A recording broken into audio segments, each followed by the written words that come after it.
খালাকতা হাদা বাতিলান সুবহানাকা ফাকিনা আযাবান নার। সূরা আলে ইমরানের এই আয়াত।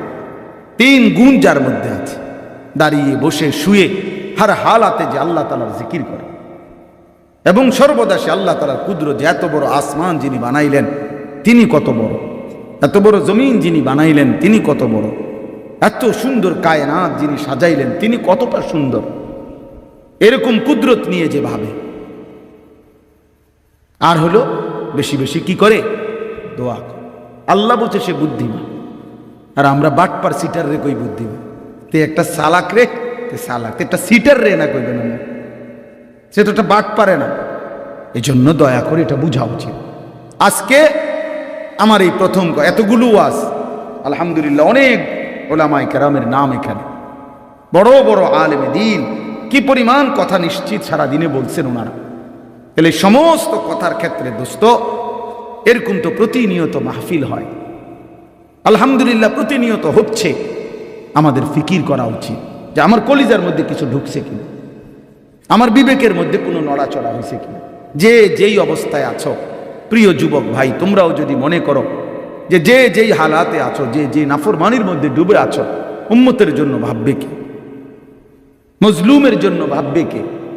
কি পরিমাণ মুসলমান আজকে নির্যাতিত, কি পরিমাণ রক্তে জমিন, আল্লাহর জমিন, এক ইমানদারের রক্তে জমিন কি পরিমাণ ভাসছে। আজকে গাজা ফিলিস্তিনে যদি আমরা তালাশ করি তাহলে কি হবে ইতিহাস? যদি মাটির নিচ থেকে তালাশ করে তো মনে তো হয় যে পানির চাইতেও বেশি রক্ত উঠবে, ঠিক না? কি পরিমাণ! এই 3-4 দিন আগে 9 বছরের একটা ছেলে ফিলিস্তিনের গাজার, তার একটা ছবি পত্রিকা আসছে, সে গোটা পৃথিবীবাসীর কাছে প্রশ্ন করছে। 9 বছরের বয়সের ছেলেটা, তার 2টা হাত বোমার আঘাতে উড়ে গেছে, 2টা হাতই নাকি।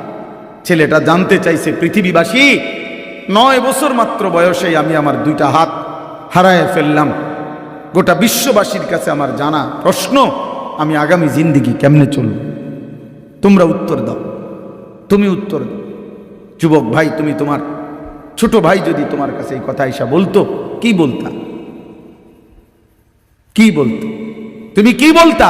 তুমি বলবা তুমি এদিকে যাও, আমি একটু ছবি দেখা বাকি আছে, আমার মোবাইল দেখা আমার বাকি, আমার এখনো আরো এমবি আছে, আমি নাড়িয়ে দেখি, আমি ছবিয়ে দেখি, আমি উলঙ্গ নাচি দেখতে থাকি, আমি আল্লাহকে সেজদাই করব না। তোমারে যদি দুশ্মন বোমা মাইরা যদি পাউডারও বানায় ফেলে, আমার কোনো আসে যায় না, আমার তো মোবাইল আছে, চার্জ আছে, এমবি আছে, টাকা আছে, আমি কেন আল্লাহকে ডাকবো? আমি কেন সেজদা দেব? আমার উপরে তো মুসিবত আসে নাই, আসছে তোমার উপর। এটা ইনসাফ হইতে পারে? বলেন।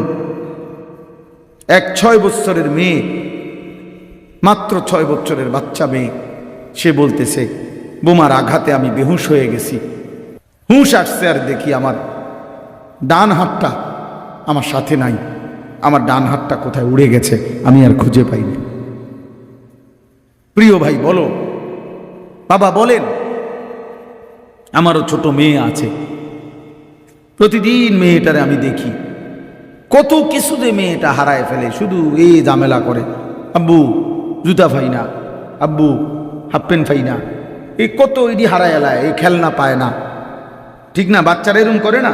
তো এক বাচ্চা তো এটা বলতে পারে, আমার জুতা পাচ্ছি না, খেলনা পাইতেছি না, জামা পাইতেছি না, কিন্তু 1-6 বছরের মাসুম বাচ্চা মেয়ে বলতেছে আমি আমার ডান হাতটাই খুঁজে পাচ্ছি না। কি বাপ! এরপরেও বিবেক নড়বে না? এরপরেও সেজদা দিতে হবে না আল্লাহর কাছে? আপনি খবর নেন মিয়া, 61 বছর হয়েছে, 1964 সাল থেকে এই মিয়ানমারে আরাকানে মুসলমানের নির্যাতন শুরু হয়েছে। এটা ঐতিহাসিক তথ্য। 61 বছর, 64 ইংরেজি থেকে 2025, 61 বছর। এই 61 বছরও তারা আজও তাদের নিজ মাতৃভূমির জমিন ফিরে পায় নাই। পাইছে? বলে।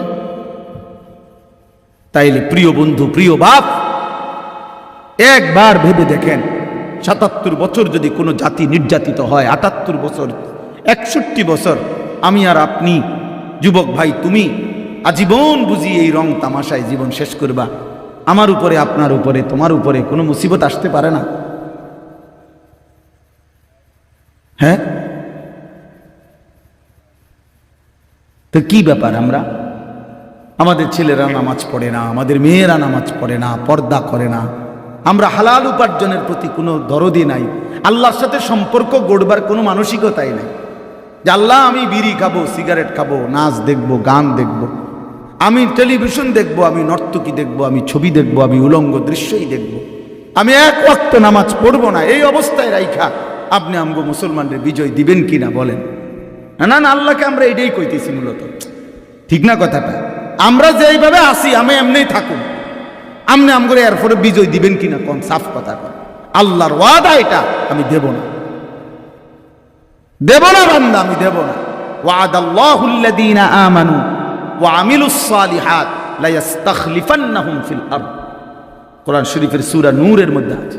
আল্লাহ বলছে আমার ওয়াদা, পূর্ণ ঈমানদার এবং সমস্ত নেক আমল যারা আদায় করবে, আমি আল্লাহ জমিনের ফিল আরদ, আরদ মানে জমিন, আমি পৃথিবীর খেলাফত, বাদশাহী, রাজত্ব তাদেরকে দেব। তাহলে কিসের ভিত্তিতে? পূর্ণ ঈমানের ভিত্তিতে। ওয়া আমিলুস সালিহাত, সমস্ত আমলের ভিত্তিতে। বাদ খাওয়া জীবনের কোনো সফলতা না বন্ধু। ইজ্জত নিয়ে বেঁচে থাকা, ঈমান নিয়ে বেঁচে থাকা, আল্লাহর গোলামি নিয়ে বেঁচে থাকা, এটা হলো মূল বিষয়।